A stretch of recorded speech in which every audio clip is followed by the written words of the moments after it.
여러분 안녕하십니까? 헬로티비 뉴스 강원입니다. 첫 번째 소식입니다. 보이콧 재팬, 일본의 경제보복에서 시작된 일본 제품 불매운동이 도내에서도 빠르게 확산되고 있습니다. 시민들의 자발적 동참이 잇따르더니 이제는 문화와 체육 분야로까지 확대되고 있는 모습인데요. 일본 아베 정권을 규탄하는 집회도 잇따랐습니다. 보도에 박건상 기자입니다. 전범기업 배상촉구라는 글귀가 적힌 현수막과 피켓을 든 시민들이 일본의 경제보복에 대해 비난의 목소리를 쏟아냅니다. 광복회 강원도지부가 개최한 일본 경제보복 규탄대회입니다. 독립운동가 후손 등 광복회 회원들은 시민들에게 태극기를 나눠주며 경제보복에 나선 아베 정권을 규탄했습니다. 경제 전쟁을 선포한 거죠. 그래서 우리 국민은 이 전쟁을 같이 참여하고 같이 전쟁에서 우리가 승리하는 국민이 되고 우리는 일본 제품 불매운동으로 인해서 우리 단합된 대한민국 국민이 될 수 있도록 해주고요. 7일 오전 원주 평화의 소녀상 앞에서도 일본 아베 정권 규탄 시민대회가 펼쳐졌습니다. 원주 평화의 소녀상 시민모임은 지역 내 시민사회단체와 함께 과거 잘못된 역사를 인정하지 않고 있는 일본 아베 정권을 비판했습니다. 우리는 일본이 적이 아니라 아베가 적입니다. 어제 일본에서 험한 시위를 하고 있는 중에 일본 시민들이 그 험한 시위를 못하게 둘러싸서 막아서 쫓아냈다고 합니다. 우리도 이에 맞서서 아베의 반대를 외치며 우리 무역 보복을 철회하는 그날까지 시민들의 자발적인 참여로 시작된 보이콧 재팬이 도내에서도 급속도로 확산되고 있습니다. 지역의 한 시의원은 일본산 제품의 바코드 정보를 공유하면서 보이콧 재팬 운동에 동참을 호소하고 있습니다. 일본의 2차 경제보복으로 한일 관계가 악화되면서 이제는 문화계와 체육계로도 확산되고 있습니다. 이미 원주 다이내믹 댄싱 카니발과 강릉 명주 인형극제 등은 올해 축제에서 일본 공연팀 초청을 취소했습니다. 또 강릉에서 열릴 한중일 컬링 대회에서도 일본 팀은 제외됐습니다. 특히 다음 주 제74주년 광복절을 전후로 원주와 삼척, 속초 등지에서도 일본 아베 정권 규탄 대회가 잇따라 개최될 예정입니다. 그럼에도 불구하고 우리가 운동이 단기간에 끝나는 게 아니라면 좀 차분하게 생각하면서 길게 끝까지 가서 반드시 성공해야 된다라고 하는 그런 목표와 자세를 가지고 하는 게 굉장히 필요하다고 생각을 하고요. 일본의 경제보복 조치로 인한 반일 감정이 고조되고 있는 가운데 자치단체들도 일본산 제품 불매운동에 동참하고 있습니다. 일부 음식점들은 순수 한국 기업임을 알리는 안내문을 붙이고 국내산 식재료를 홍보하는 등 애국 마케팅으로 위기 극복에 나섰습니다. 헬로티비 뉴스 박건상입니다. 최근 영월군의 한 6급 간부 공무원이 동료 팀장에게 폭언을 일삼고 대학생 아르바이트생에게 갑질을 했다는 주장이 제기됐습니다. 해당 공무원은 일방적인 주장일 뿐 사실 무근이라고 반박했습니다. 강원도 공무원 갑질신고센터가 관련 민원을 받아 영월군이 조사에 들어갔습니다. 김선화 기자입니다. 영월군 공직사회가 시끄럽습니다. 문제의 발단은 지난달 24일 영월군의 한 부서 소속 A팀장과 B팀장이 벌인 언쟁이 계기가 됐습니다. 업무 처리 방식을 놓고 말다툼을 벌인 두 사람은 일주일 뒤 대학생 아르바이트생 근무 일정을 조정하는 과정에서 다시 한번 맞붙었습니다. 두 팀장 간 다툼이 B팀장의 딸인 C씨에게까지 불똥이 튀었다는 주장이 제기됐습니다. C씨는 방학을 맞아 해당 부서에서 대학생 아르바이트 활동을 하고 있었는데 A팀장이 자신의 앞에서 누군가와 전화통화를 하며 갑질 발언을 했다는 주장입니다. 갑자기 어디론가 전화를 걸더니 아르바이트생 보내거나 잘할 수 없냐고. 근데 그걸 듣는 제 입장에서는 너네 엄마가 이런 식으로 하면은 나는 너 보내면 그만, 약간 이런 갑질 뉘앙스로 들릴 수밖에 없었어요. 이미 A팀장과 갈등을 빚었던 B팀장은 딸 C씨의 문제까지 불거지면서 A팀장으로부터 협박까지 당했다고 주장합니다.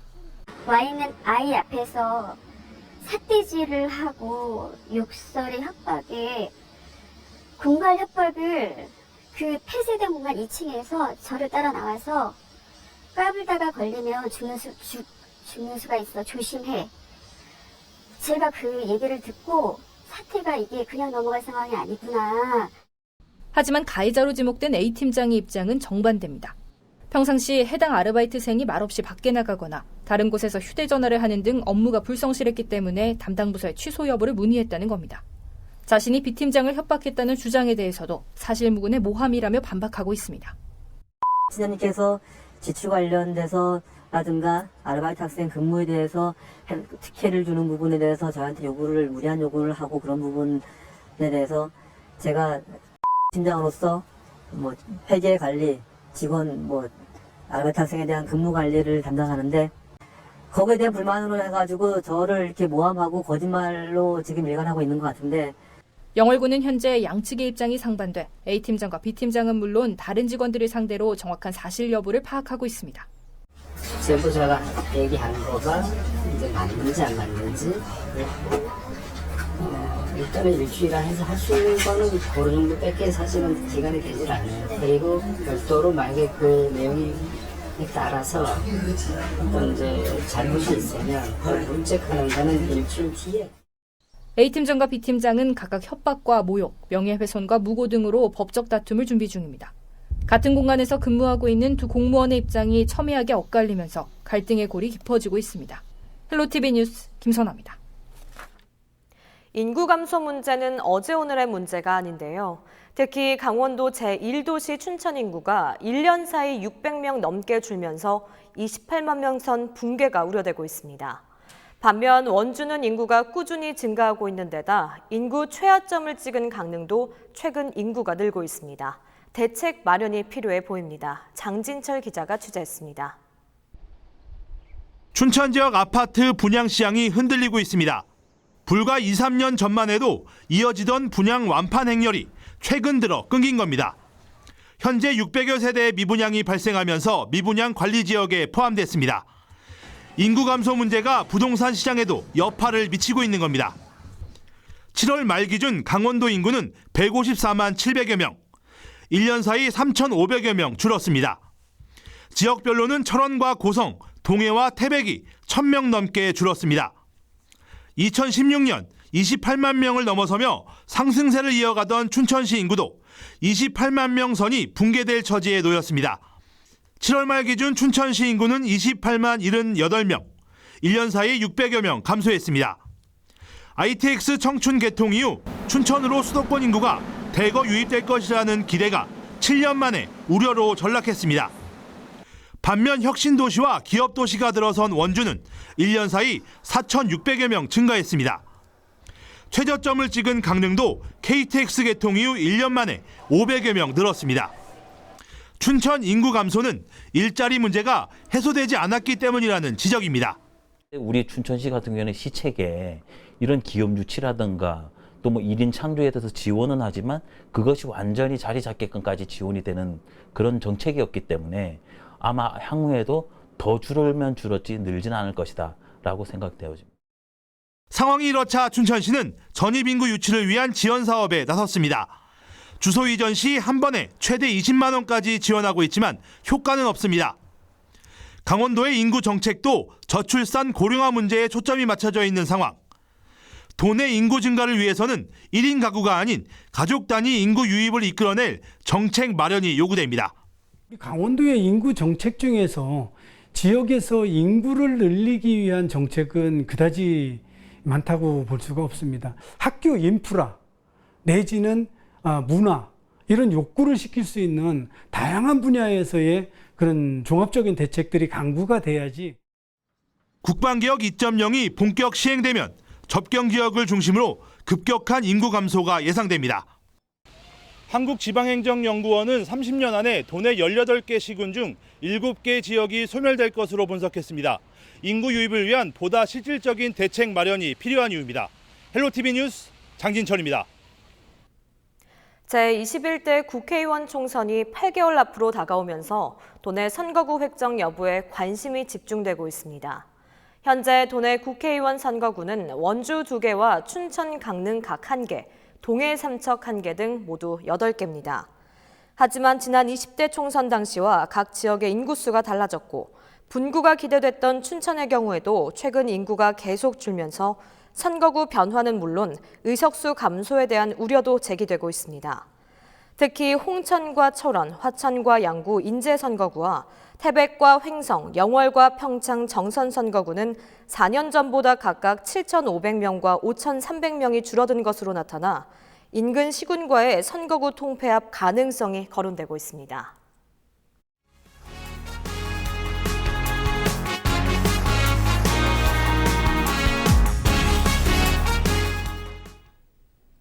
불볕더위 속에도 땀 흘리며 등산하시는 분들 적지 않은데요.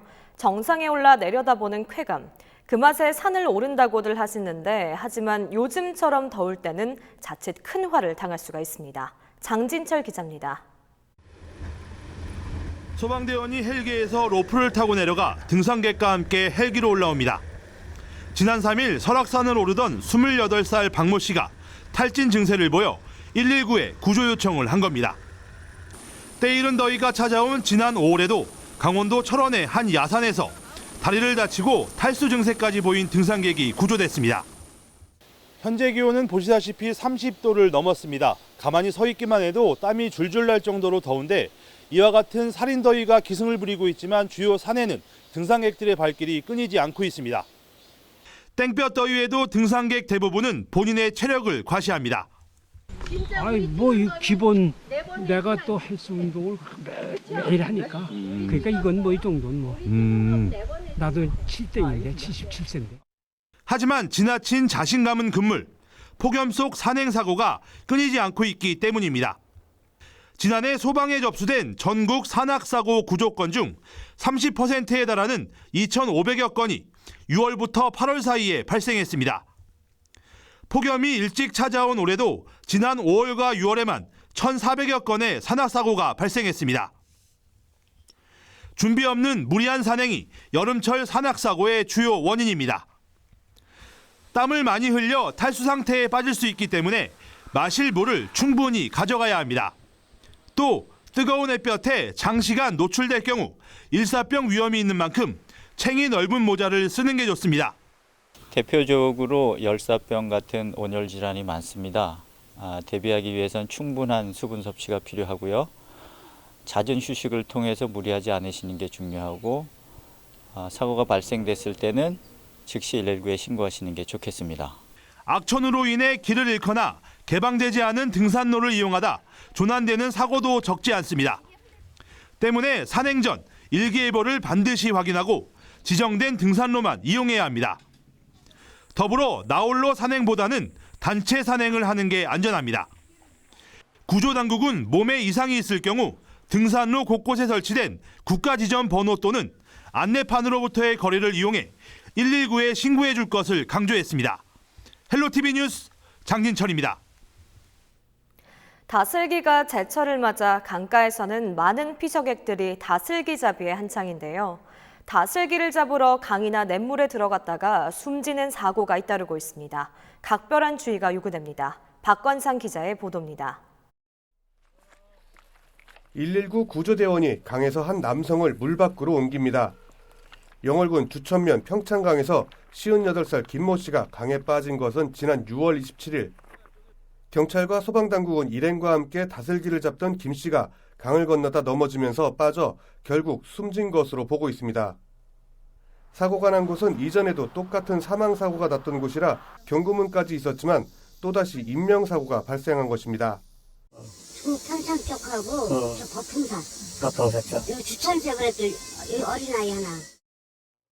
이에 앞서 지난 6월 14일에는 홍천군 내촌천에서 61살 박모 씨가 다슬기를 잡으려다 숨진 채 발견됐습니다.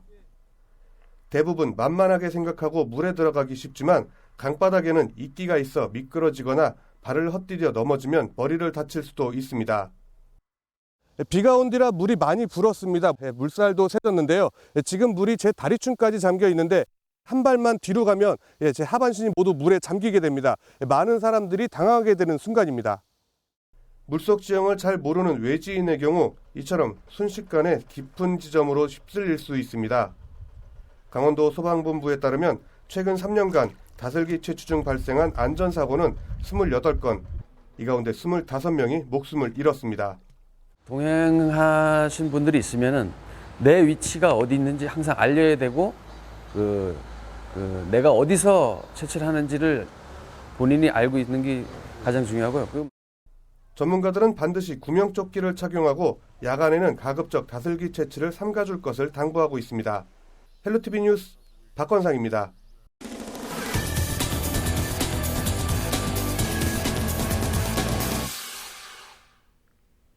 푸드뱅크는 개인이나 업체로부터 기부받은 물품을 소외계층에게 지원하는 복지 서비스입니다.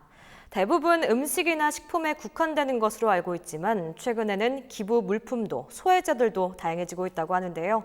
어떤 것을 나누고 또 기부된 물품은 어떻게 사용되는지 한재영 기자가 직접 체험해봤습니다. 양구의 한 푸드뱅크에 이른 아침부터 전화벨이 울립니다. 지금 출발하겠습니다. 감사합니다. 센터장과 자원봉사자는 곧바로 차에 몸을 싣습니다. 열심히 찾아 도착한 곳은 인근의 한 양계장. 오늘 낳은 따끈따끈한 달걀을 한가득 담아줍니다. 유기농 계란 한 판의 가격은 10,000원이 훌쩍 넘습니다. 얼핏 잡아봐도 수백만 원이 넘는 가격이지만 이곳에서의 계산은 그저 감사 인사뿐입니다. 외환 위기 직후인 1998년 국내에 도입된 푸드뱅크는 이처럼 나눔을 통해 이웃을 돕는 민간 사회복지 시스템입니다. 처음 문을 열었을 때는 남은 것이나 유통기한이 가까워져 판매가 힘든 음식이 대부분이었지만 지금은 신선한 먹거리부터 생필품까지 100여 가지가 넘습니다.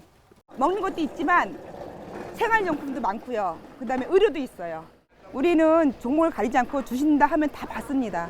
받아서 필요하신 분들한테 다 나눠주기 때문에 시민들의 참여가 꾸준히 늘면서 기부 형태도 다양해지고 있습니다. 매월 2차례에 있는 후원 물품 나눔의 날. 하루 종일 수백 명에게 물품을 나눠주기 위해서는 봉사자들의 손길이 더없이 필요합니다. 각지에서 도착한 제품들은 모두 분리한 후에 모두가 골고루 나눠 가질 수 있도록 마치 보물찾기를 하듯이 한 상자씩에 담아냅니다. 직장과 생업을 제쳐두고 참여한 봉사자들은 자원봉사를 통해 얻는 것이 더 많다고 말합니다. 남을 위해서 할 수 있다는 게 그게 실제 이제 뿌듯하죠. 예? 힘든 거는 없어요. 즐거워요. 받는 거는 뭐랄까 내 마음의 뿌듯함과 뭐랄까 행복감?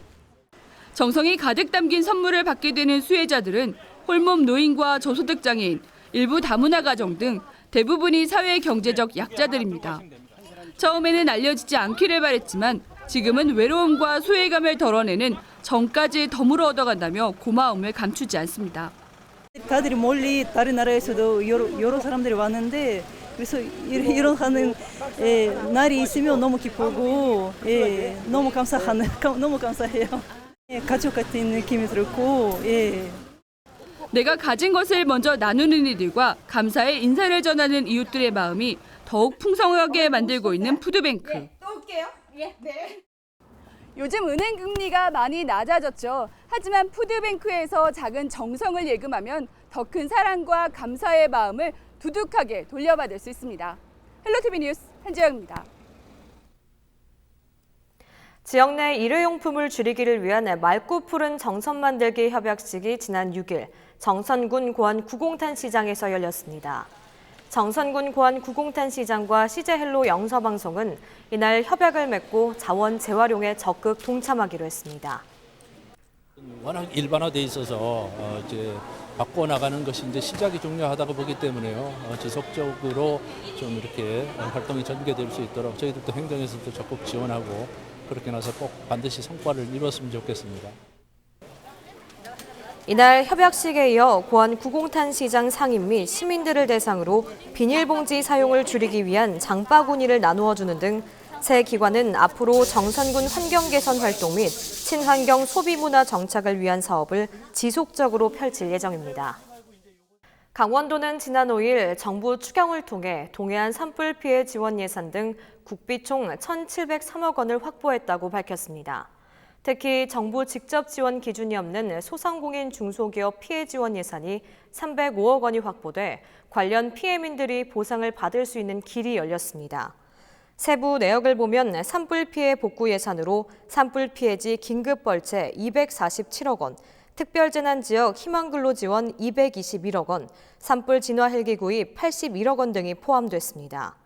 또 동해안 3단계 개발 예산 210억 원과 춘천 화천 간 국도건설 예산 60억 원, 정선 북면 국도건설 예산이 40억 원 등도 이번 추경에 반영됐습니다.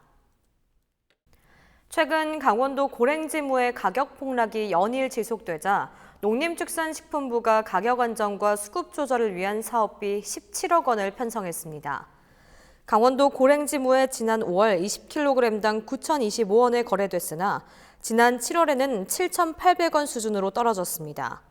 이 같은 가격은 평년 대비 38%나 하락한 수준으로 일부 농가는 밭에서 폐기하는 일도 벌어지고 있습니다. 농림축산식품부의 이 같은 긴급 예산 편성은 염동열 의원이 이계호 장관을 직접 만나 설득한 끝에 얻어낸 성과라고 밝혔습니다.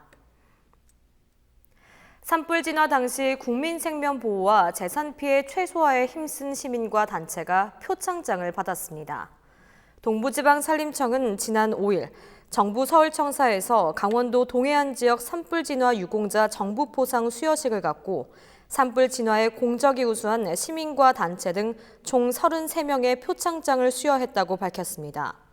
수여식에는 본인의 집에 모두 불에 탄 상황에서도 주민 대피를 지원하고 급식차를 운영한 엄기인 씨와 화암사 주변 진화 작업으로 문화재 피해 방지에 기여한 홍성민 산림청 공중진화대원 등 15명이 대통령 표창을 받았습니다.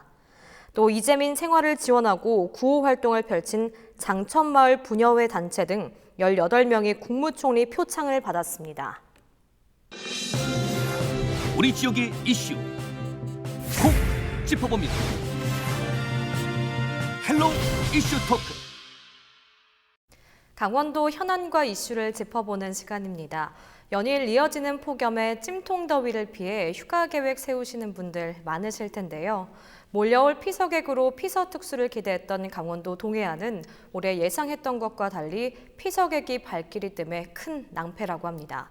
최근 피서 트렌드가 변하면서 휴가지에 대한 선택의 폭이 넓어졌기 때문인데요.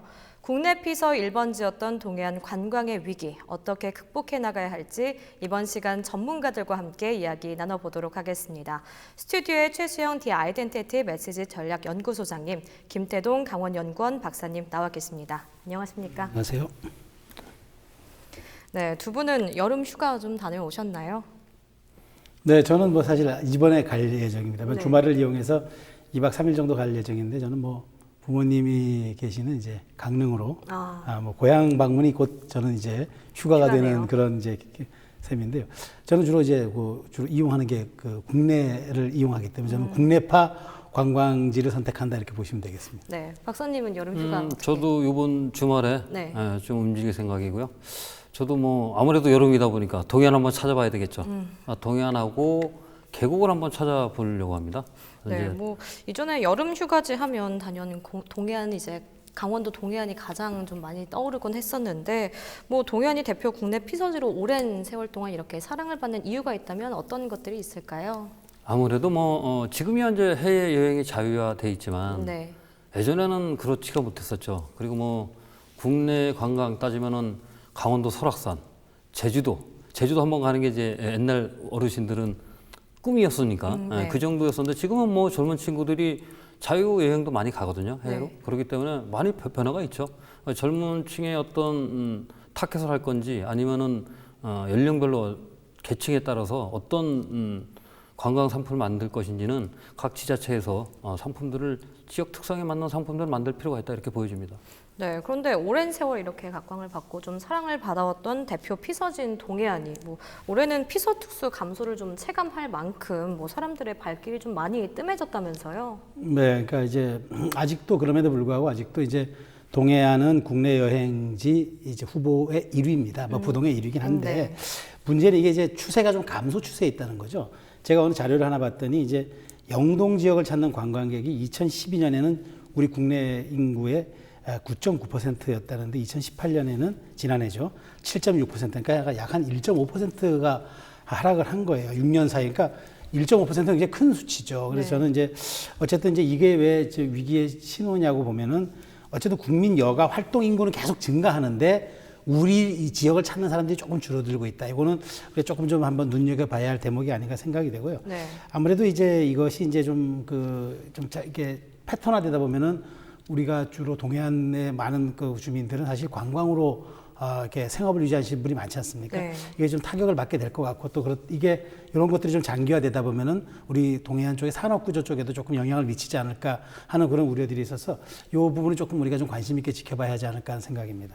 근데 뭐 요즘 사람들이 휴가와 피서에 좀 어떤 특징이 있는지 설명을 좀 해주실까요? 사실 좀 굉장히 좀 다양화됐어요. 네. 그 이제 이 과거에는 어떤 그 아주 명소, 이른바 아주 그 유명한 명승지라 그랬는데 요즘은 명승지가 아니라 오히려 핫플레이스라고 그 이름이 네. 지어지는 이제 뭐 SNS 상에서 굉장히 많은 사람들이 팔로우한다든가 이런 식으로 이제 좀 그 굉장히 좀 다양한 유형을 보이고 있기 때문에 이렇게 분산되는 지점도 우리 동해안 관광에 조금 좀 영향을 미치는 요인이 아닐까 그렇게 생각합니다. 네, 뭐 호캉스, 북캉스 즐겨보신 적 있으신가요, 박사님? 저는 그렇게는 안 해봤고요. 네. 이제 강원도에 있는 이제 저도 이제 강원도를 많이 찾는 부분이니까 강원도 사람이고 아무래도 이제 가다 보면 콘도를 많이 이용하는데 네. 지금 콘도가 많이 좀 세련됐죠 이제는 알펜시아라든지 지금 강릉에 올림픽 때문에 해놨던 그런 어떤 콘도 호텔들이 많이 돼 있기 때문에 이런 걸 좀 자주 이용하는 편인데 괜찮습니다. 이런 상품들을 어떻게 외진들한테 홍보를 하느냐가 중요한 거지. 강원도도 서울 많은 서울 사람들이 하는 호캉스 같은 거 강원도 충분히 할 수 있거든요. 결국은 이제 강원도 내에 있는 콘도라든지 호텔들이 어떤 식으로 홍보를 하느냐, 그다음에 상품들이 서울 못지않게 갖고 있거든요. 그리고 접근성도 계속 굉장히 좋아졌기 때문에 이런 부분들을 어떻게 상품을 그냥 한 군데서 하는 게 아니라 여러 가지 상품들을 다양화시켜서 더 많은 프로그램을 만들 그렇죠. 할 수 있는 그런 걸 만들어야 되는데 호캉스는 호텔에서만 즐기는 걸로 알고 있잖아요.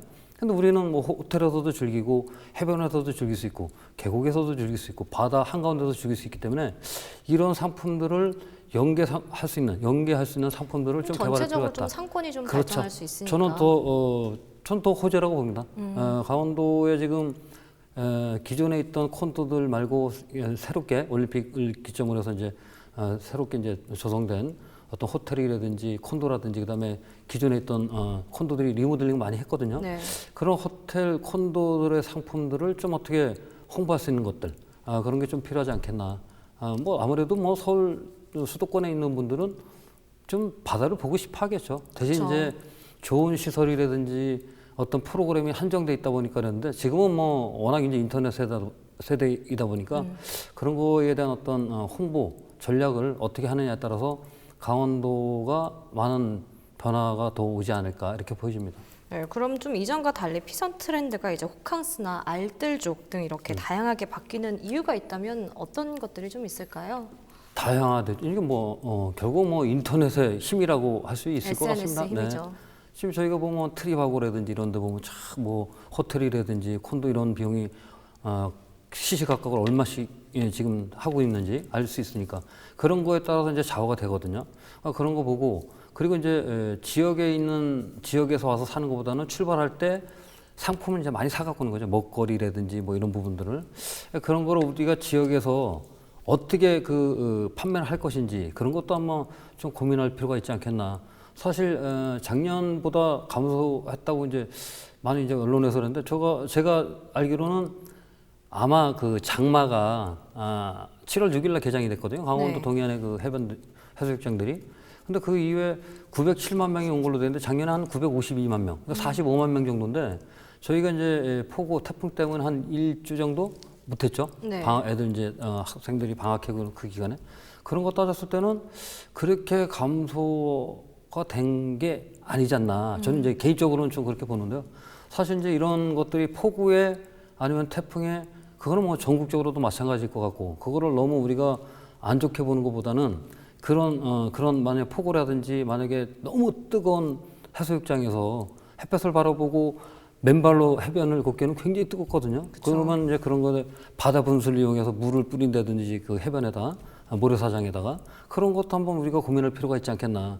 떼약볕에 그 뜨거운 36도, 38도가 되는 상황에서 맨발로 아니면 슬리퍼를 신고서 그 해변을 걷기에는 굉장히 무리가 있다. 바로 이제 바닷가 가는 그 통로에는 해변이 있으니까 모래사장이 있는데 그걸 어떻게 갈 것인지 그럼 거기다 물을 적셔서 좀 편하게 움직일 수 있게끔 그런 것도 한번 우리가 고민할 필요가 있지 않겠나. 그리고 이제 어린 아이들 같은 경우는 바다를 좋아하는데 그 어린 아이들이 그 안에서 해변 안전하게 할 수 있는 그런 것도 우리가 이제 고민할 필요가 있지 않겠나 이렇게 보여집니다. 네, 피서 트렌드 변화 이유에 대해서 좀 말씀을 해주셨는데 동해안 대표 피서지들을 보면 좀 대부분 해수욕장이었잖아요. 그래서 피서 트렌드가 좀 바뀌었다고 하지만 오랫동안 각광을 받아온 이 동해안 해수욕장 피서객들 발길이 이제 급격히 떨어진 데 좀 이유가 있을 거라는 생각이 좀 드는데 동해안 피서객 감소의 이유가 있다면 좀 어떤 것들이 있을까요? 네, 아까 박사님 말씀하신 것처럼 뭐 그게 좀 뭐 그렇게 많이 줄었다 이렇게 보기엔 좀 어폐가 있을 수는 있지만 어쨌든 네. 지금 중요한 거는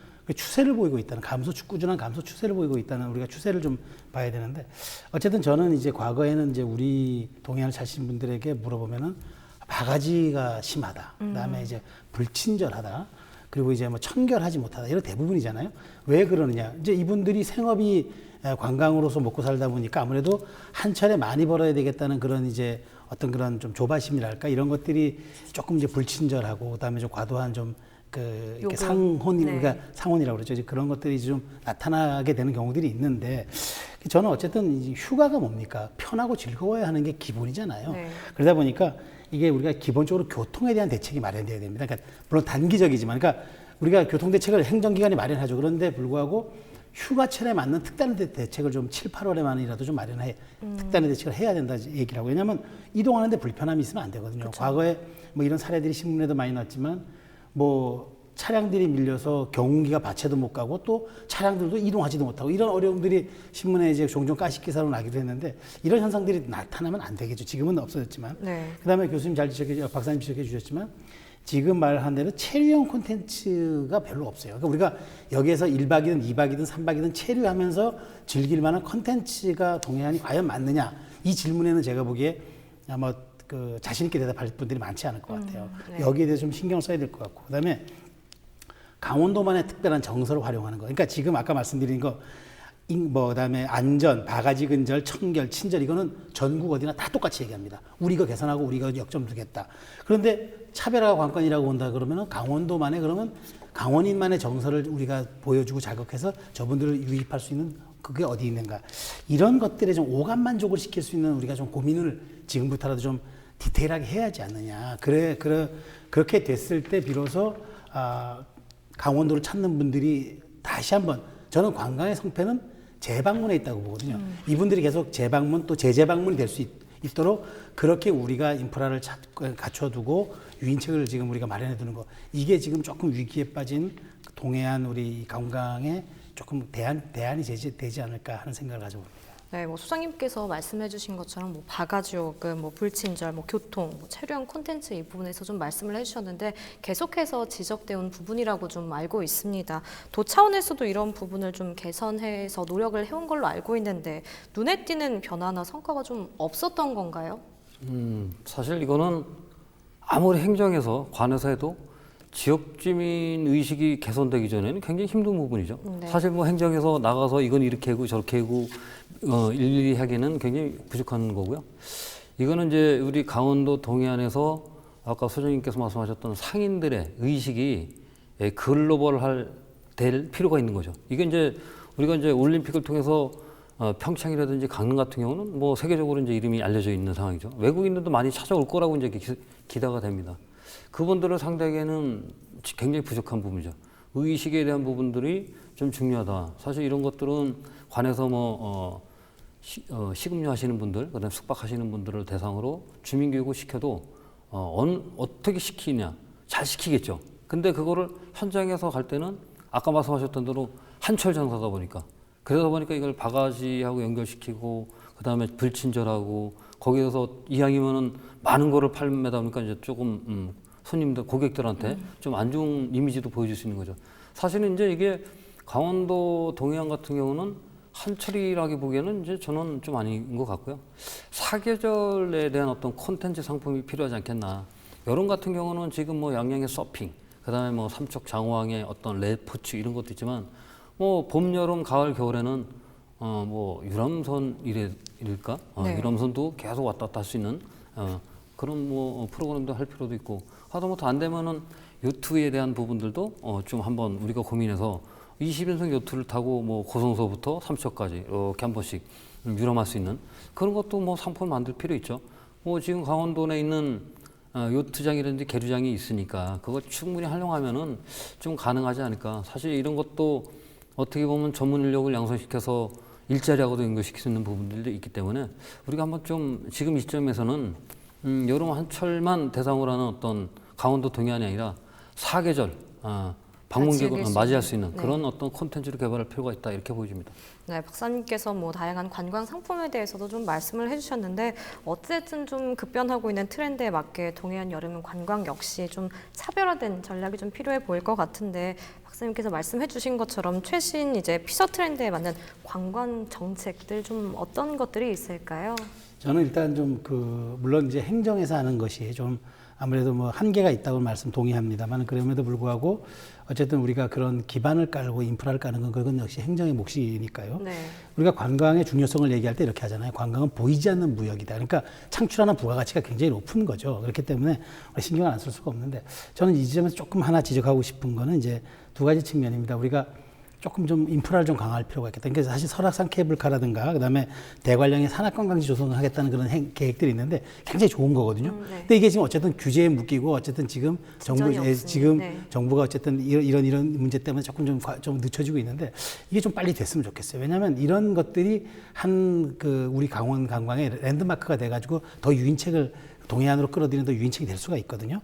그리고 이제 제가 보기에는 이제 행정이 좀 하나 신경 써야 될 게 그 지역 여건이 활용된 이제 이른바 타 지역과 연동된 이른바 이제 다른 지역과 연결된 시너지 효과를 내는 통합 관광을 한번 좀 준비할 필요가 있지 않겠느냐. 그러니까 강릉만 살고 속초만 살고 이렇게 따로따로 하는 게 아니라 조금 연계된 것들을 우리가 도차원에서 한번 고민할 필요가 있을 것 같고요. 또 하나는 IT 시대잖아요. 그렇기 때문에 도내 통합 관광 정보 시스템을 구축을 하는 거죠. 그래가지고 이제 인터넷과 모바일을 통해서 이제 굉장히 홍보를 우리가 좀 일관되고 그다음에 좀 상시적으로 좀 하는 것들을 조금 이 행정 차원에서 좀 고민해야 되지 않을까. 물론 민간에서 할 영역은 따로 있어요. 그렇지만 행정은 이런 것들에 대한 예산을 투입해서 우리가 그다음에 시장을 전망해서 인프라를 깔고 개도하고 하는 거는 행정이 좀 준비할 필요가 있지 않을까 생각이 듭니다.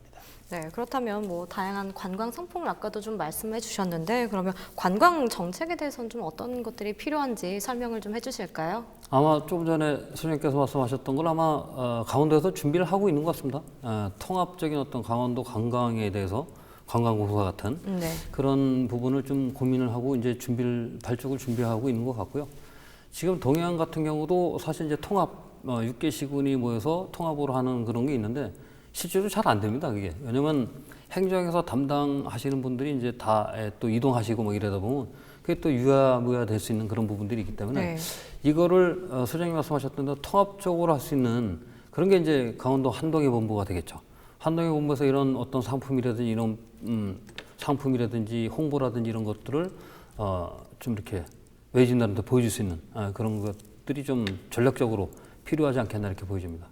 네, 요즘 좀 트렌드가 빠르게 좀 변화를 하고 있잖아요. 끝으로 이제 강원도 동해안이 국내 피서 1번지로 좀 자리매김할 수 있기 위해서는 명맥을 이어가기 위해서는 앞으로 어떤 노력들이 좀 필요한지 짧게 좀 말씀해 주실까요? 먼저 소장님부터. 네, 저는 이제 강원만큼 경쟁력이 있는 자체적인 경쟁력이 있는 데가 없으니까 산, 강, 바다 뭐 두루 갖추지 않았습니까? 네. 그래서 저는 이제 더군다나 지금 휴가의 패턴이 상시 휴가잖아요. 여름에만 쏠리는 게 아니라 사실 피서가 아니라 이제는 이제 자기의 우리가 주 5일제도 도입됐고 해가지고 굉장히 많은 것들이 상시휴가제이기 때문에 저는 조금 우리 스토리텔링이 결합된 관광 상품들을 조금 좀 마련해야 되잖아요. 요즘에는 이야기거리가 되지 않는 데는 안 가잖아요. 그러니까 이른바 해시태그가 붙는 SNS 상에서도 뭔가 스토리텔링이 있는 곳이 인기가 따르기 때문에 이 부분에 조금 우리가 신경을 쓰고 조금 세련되고 조금 더 아까 말씀드린 하신 것처럼 글로벌화된 우리가 조금 이제 그런 전략들을 이렇게 좀 개발해야 되지 않을까. 이 상시휴가제에 맞춘 우리 관광산업에 대한 어떤 재산업 구축 이런 것들이 조금 저는 지금 필요한 시점에서 우리가 꼭 가져야 될 정책 요소가 아닌가 그런 생각이 듭니다. 네, 박사님께서도 좀 설명을 해주실까요? 저는 지금까지 잘하고 있습니다. 어쨌든 잘하고 있는데 이게 조금 더 우리가 우려하는 것을 좀 부식시키기 위해서는 우리 지역 주민들과 관하고 행정하고 지역 주민들이 어떻게 혼연일체가 돼서 우리가 이제 이런 어려움을 극복할 수 있을까 이런 부분들이 좀 일단 먼저 선행이 돼야 될 것 같고요. 네. 아까도 말씀드렸던 것처럼 똑같습니다. 저는 상품이 부족하다. 강원도 동해안에 다양한 상품이 부족하다. 지금 도에서도 많이 노력해서 반려견들이 하는 해수욕장도 만들고 바다 뷰지킬에서 할 수 있는 그런 여러 가지 상품들을 만들고 있는데 이런 통합적인 상품들이 좀 연계될 필요가 있다. 상품들이 아까 소장님 말씀하셨던 대로 각 지자체별로 있거든요.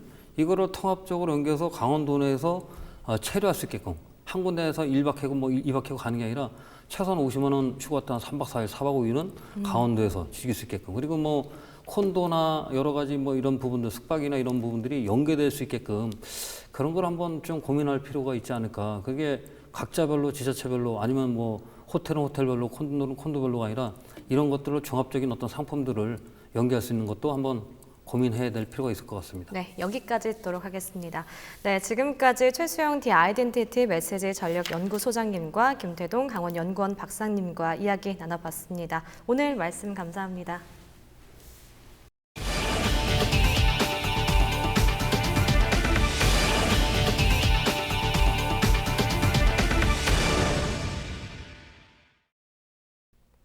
현장에서 전하는 생생한 정보 기자가 간다 시간입니다. 한때 수학여행의 성지였던 속초 설악동이 최근 유령마을을 방불케 할 정도라고 하는데요. 지금 현장은 어떤지 기자가 간다에서 만나보시죠.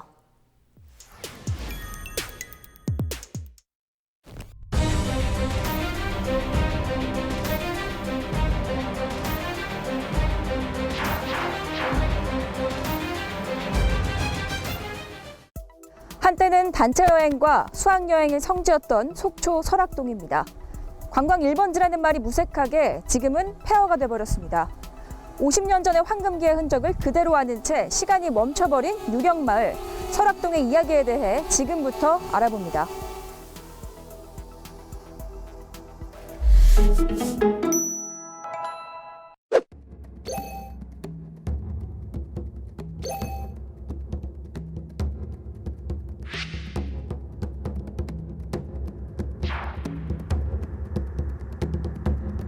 A지구는 거의 70~80%는 A지구에 다 모이는 거고요.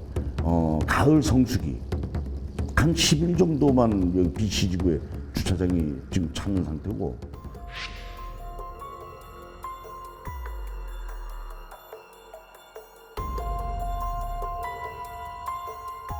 그러니까 여기가 이제 다 망했다고 봐야 돼. 이 건물이 옛날에 전부 완성화돼가지고 저 모텔을 가는데 이거 전부 장사 안 하잖아 지금.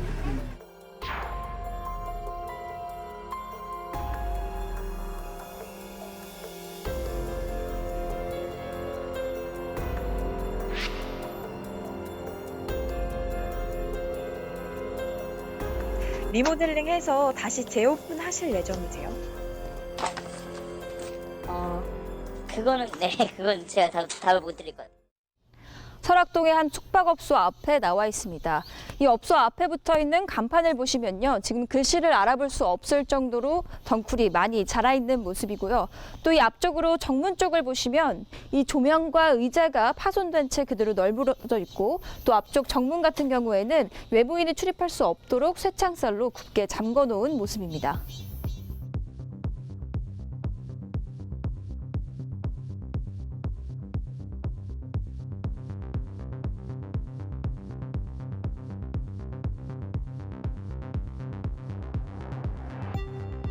No place to eat. There was only one restaurant and the rest was closed, so it's a bit of a shame.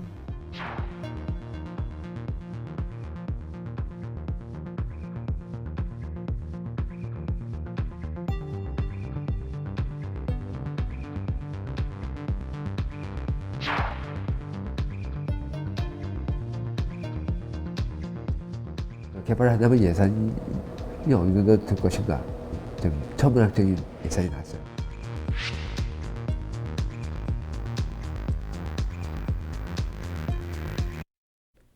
설악동만의 차별화된 관광 전략을 고민해야 할 시점인 것 같습니다. 유튜브 CJ1로 강원방송, 영서방송, 영동방송을 검색하셔서 좋아요와 구독을 눌러주시면 우리 지역의 더 많은 이야기 만나보실 수 있습니다.